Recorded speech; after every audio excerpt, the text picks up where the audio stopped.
Hi everyone. So आज start करेंगे with a new topic and that is leverages financial management of CA Intern Group 2.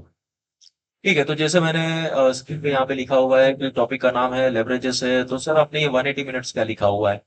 तो बच्चों जो मेरा लेक्चर्स होगा that is going to be fully exam oriented. तो जब कभी भी फ्यूचर्स में मेरे जी ड्राइव और पेन ड्राइव लेक्चर्स आएंगे, तो जैसे मार्केट में जो 150 आवर्स 160 आवर्स के कंसिस्टिंग ऑफ एफएमआर और एसएम के हैं, मेरे सिर्फ लेक्चर्स होंगे of around 70 to 75 hours consisting of FM and SM. Sir what are the things you are going to cover? So मैं कवरेज करूंगा आरटीपी का provisional test paper, MTP mock test paper, previous year question paper since 2018, और फिर study mat के जो questions होंगे ये हम लोग सॉल्व करेंगे। तो ये हमारा कंटेंट होगा and this is going to easily help out you to score about 70। तो लेवरेजेस स्टार्ट करते हैं without wasting the time. 180 minutes का हम प्लानिंग करेंगे क्योंकि मेरे जो लेक्चर्स यहाँ पे होंगे वो सिर्फ और सिर्फ एग्जामिनेशन ओरिएंटेड से होंगे। तो सुनील सर के पास अगर आप आए हो तो only and only to crack the exams, knowledge का कोई डिलीवरेंस नहीं होगा, only to crack the exams. Sir topic शुरू होने के पहले जरा सा एक बार बता देंगे कि लेवरेजेस होता क्या है, क्योंकि कभी किसी ने मुझे पूछ लिया कि भाई लेवरेजेस टॉपिक कर क्या है, लेकिन लेवरेजेस का मतलब क्या है, ये पहले बता दो। तो शॉर्ट में बता देता हूं मैं कि सपोज करो कि आपका एक बिजनेस है, ठीक है, आपके पास एक फंड्स है लेकिन वो फंड्स सफिशिएंट नहीं है बिजनेस को आगे रन करने के लिए। तो आपने क्या हुआ, एक्सटर्नल एजेंसीज जैसे फाइनेंशियल इंस्टीट्यूशन हो गया, इससे आपने हेल्प लिया हुआ है to run your business, to run your production, to expand your business. उसको हम कहते हैं leverages. Whatever the additional funds you are taking from outside agencies, उसको हम कहते हैं लेवरेजेस। ठीक है, हेल्प आउट करना मतलब जैसे हेल्पिंग हैंड। सो 180 मिनट्स का बात करेंगे तो सर लेवरेजेस में हमें याद क्या रखना है? सो पहला आपको याद रखना है फॉर्मेट है प्लस है फॉर्मूले, ये दो चीजें without wasting the time. Format किसका याद रखना है? फॉर्मेट को याद रखना है बेटा income statement, income statement. Okay, so format let's begin. Sales में से माइनस हो जाएगा वेरिएबल कॉस्ट, मिलेगा कंट्रीब्यूशन, लेस करेंगे फिक्स्ड कॉस्ट। तो सर सेल्स और variable cost, sorry, variable cost और फिक्स कॉस्ट में डिफरेंस मैं एक बता देती हूँ शॉर्ट में। Variable cost that depends upon the level of production. अगर आपके प्रोडक्शन ज्यादा होंगे तो वेरिएबल कॉस्ट ज्यादा होगा, और कॉस्ट ऑफ प्रोडक्शन कम होंगे, प्रोडक्शन कम होंगे तो वेरिएबल कॉस्ट कम हो जाएगा। जैसे लैंड, सॉरी, लेबर, आपके ओवरहेड्स, मटेरियल, ये सब चीज जो है वो आपके कैटेगरी में आते हैं ऑफ वेरिएबल कॉस्ट के। Direct material, direct labour, direct overheads, ये सब आते हैं आपके वेरिएबल कॉस्ट के फॉर्म में। फिर होगा हमारे पास फिक्स कॉस्ट। फिक्स कॉस्ट है irrespective level of production it is going to remain constant. ठीक है, तो ये चेंज नहीं होगा, ये रहने वाला है आपका कांस्टेंट। जैसे कि रेंट ले लो, ठीक है, तो if your business is under loss या प्रॉफिट या super profit what ever, but हमको वहां पे रेंट तो पे करना पड़ेगा। ठीक है, तो that is example of fix cost. Get EBIT, earning before interest and tax. ठीक है, यहाँ पे मैं शॉर्ट में लिख रहा हूँ लेकिन मैं उसको यहाँ पे डिलीवर भी कर रहा हूँ। तो अगर आपने पेन और एक बुक लेके रखा हुआ है तो वहां पे आप उसको मेंशन कर देंगे। Earning before interest and tax, less interest. अभी ये हो सकता है इंटरेस्ट ऑन लोन या तो फिर interest on debentures. And will be getting EBT, earning before tax. Less करेंगे टैक्स, और टैक्स का जो जनरली रेट किया होता है वो होता है 30%। and we'll be getting EAT, earning after tax। ज्यादा तो प्रोबेबिलिटी नहीं है कि हमें प्रेफरेंस शेयर्स दिए होंगे, लेकिन कभी अगर दिया भी है तो we are going to just deduct reference dividend, और हमें मिलेगा profit available to equity share holders. Profit available to equity share holders, in case अगर profit available to equity share holders नहीं फाइंड आउट करना है तो प्रेफरेंस डिविडेंड नहीं दिया होगा, तो ईपीएस हम लोग फाइंड आउट कर सकते हैं।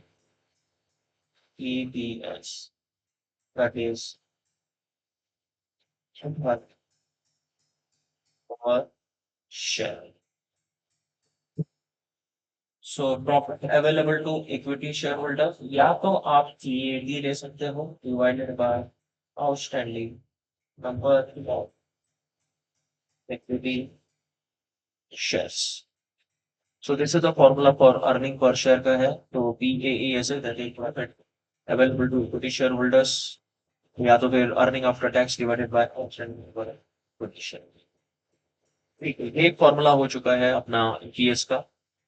Then we'll check out for POL, that is degree of operating leverage. Degree of operating leverage will be contribution divided by EBI. Contribution divided by EBIT. There is degree of operating leverage. तो exam में भी sir हम क्या ये short में लिख सकते हैं? तो जो डिग्री ऑफ ऑपरेटिंग लेवरेज है उसको थोड़ा आप एक्सटेंड फॉर्म में लिख देना। Degree of operating leverage and you can write down in short, that is contribution upon EBI. Then we have DFL, degree of financial leverage. So it is going to be EBIT or EBT. ठीक है? And next is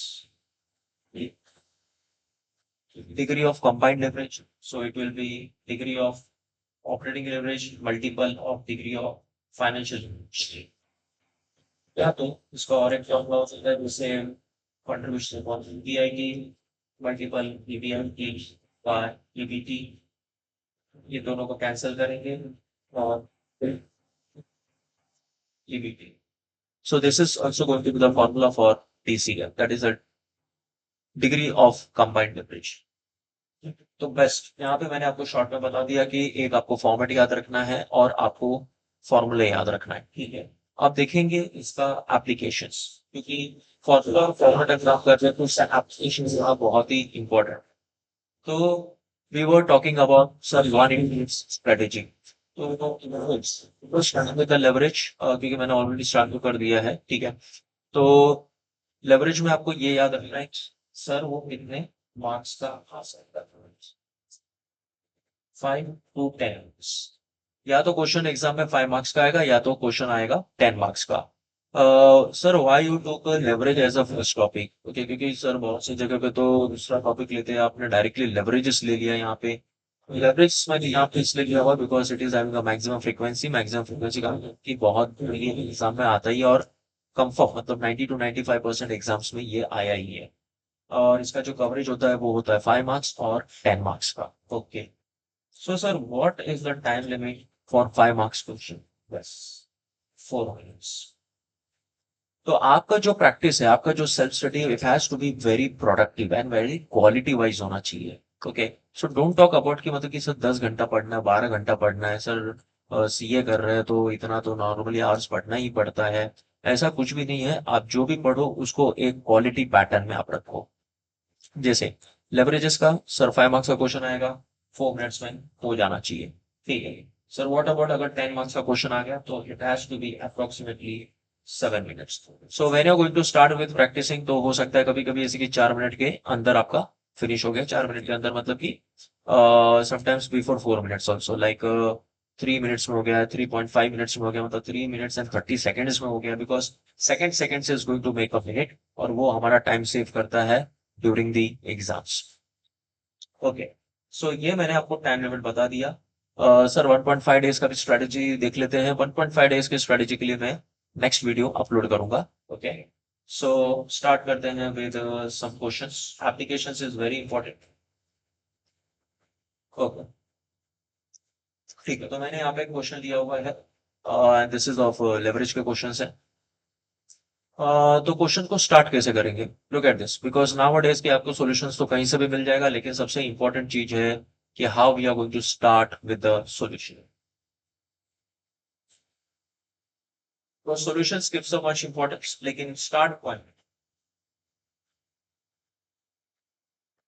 कैसे करना है ये important रखता है, how the starting will be. Because जैसे मैंने आपको कहा कि आपको सॉल्यूशंस तो मिल जाएंगे, बट स्टार्ट कहाँ से करना है, that is important. Okay, so start हम करेंगे विद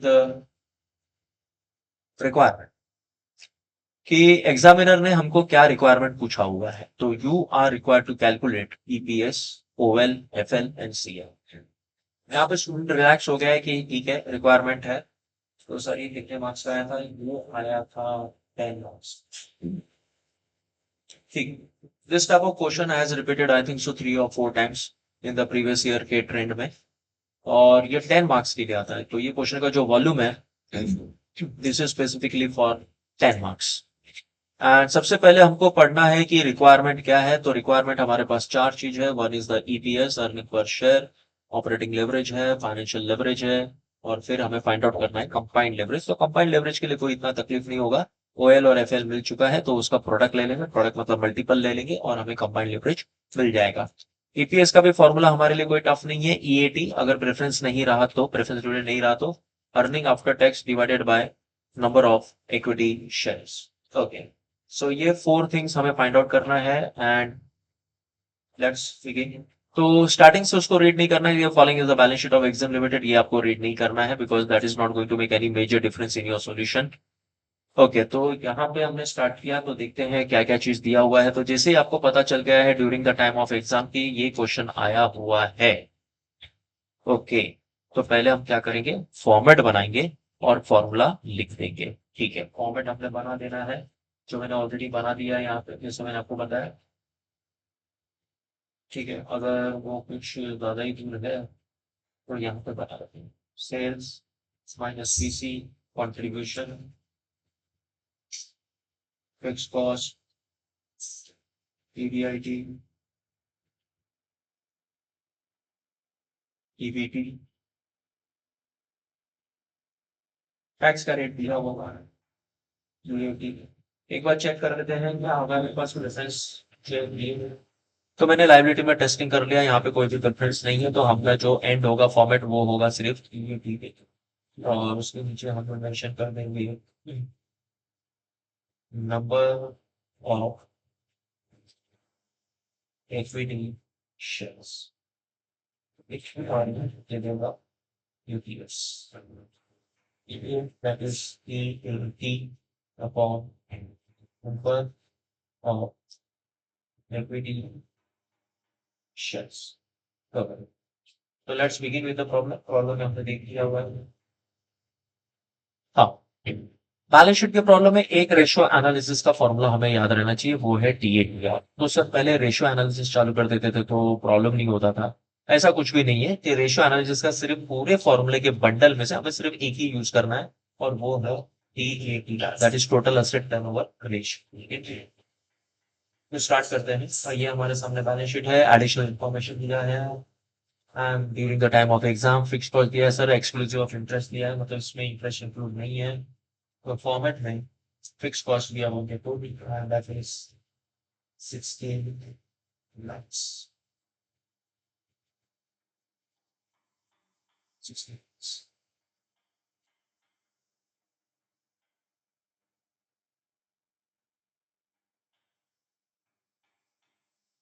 ओके, तो 16 lakhs ये फिक्स कॉस्ट दिया था। तो सबसे पहले intelligence during the time of exam ये यूज करेंगे। जितनी इंफॉर्मेशन दिए हैं पहले उसको फॉर्मेट में पुटअप कर लेते हैं, फिर जो पेंडिंग है उसको हम सबमिट करते हैं। Okay,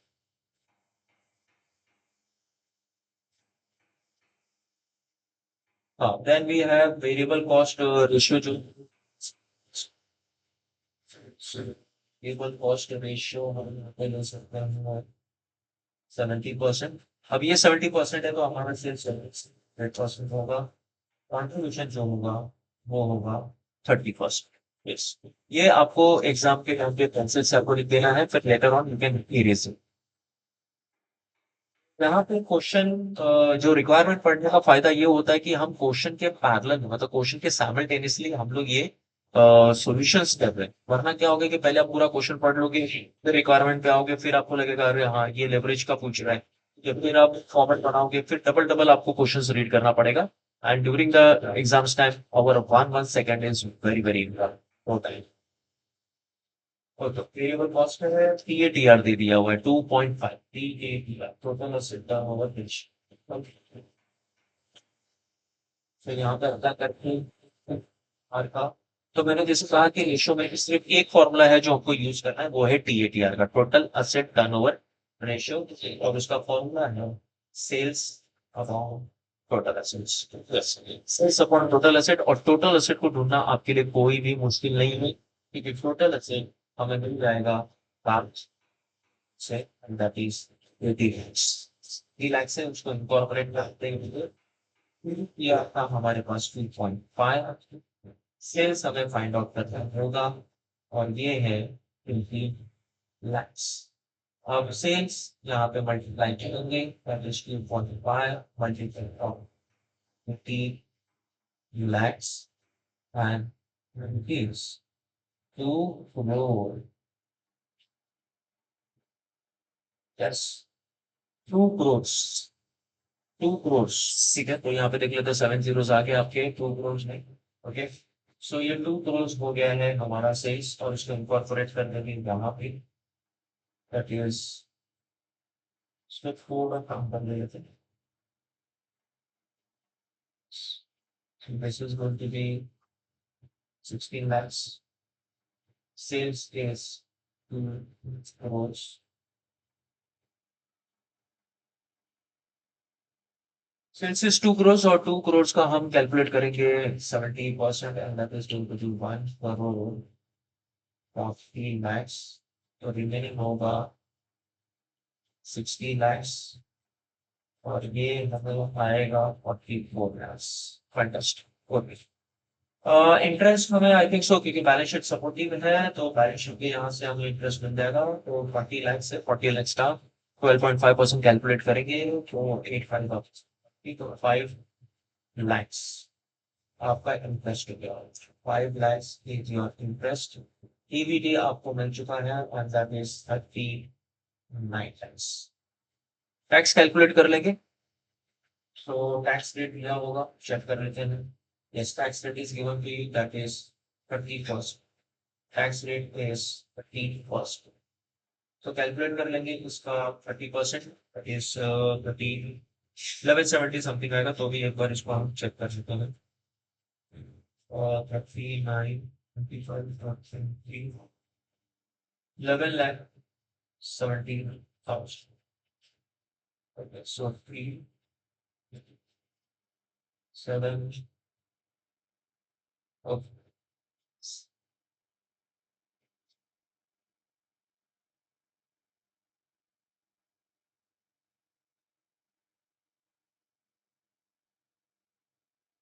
27,30,000। Oh, this we finally got EAT, that is earning after tax 27,30,000। और अब यहाँ पे हम उसको इनकॉर्पोरेट करेंगे 27,30,000। 27,30,000 will get divided by the number of equity shares। So number of equity shares हमारे पास 20 lakhs है। 20 lakhs को divided by 100 करेंगे तो 20,000। So this is going to be 20,000 shares। 136.5। So we got this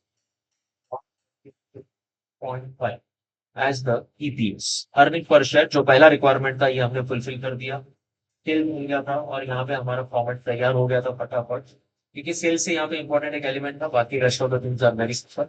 अब हम फाइंड आउट करेंगे degree of operating leverage, rupees contribution by degree and degree of financial leverage is equals to EBIT by EBT, and degree of company leverage,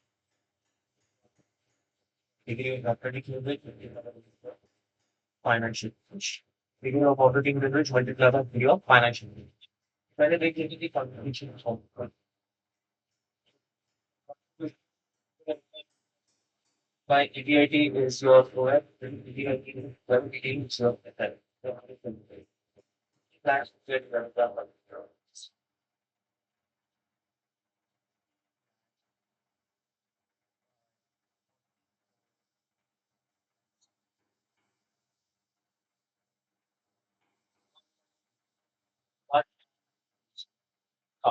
यहाँ पे कुछ भी अगर approximately होता है, तो एंड ऑफ दी क्वेश्चन है, वहां पे आप लिख सकते हो। अगर अप्रोक्सीमेटली हुआ है तो वहां पे आप लिख सकते हो कि approximation is being followed wherever the calculations required. जहाँ पे भी कैलकुलेशन की जरूरत है, जहाँ पे भी कैलकुलेशन की जरूरत है, वहां पे हमने अप्रोक्सीमेशन फॉलो किया। ठीक है, तो 4 lakhs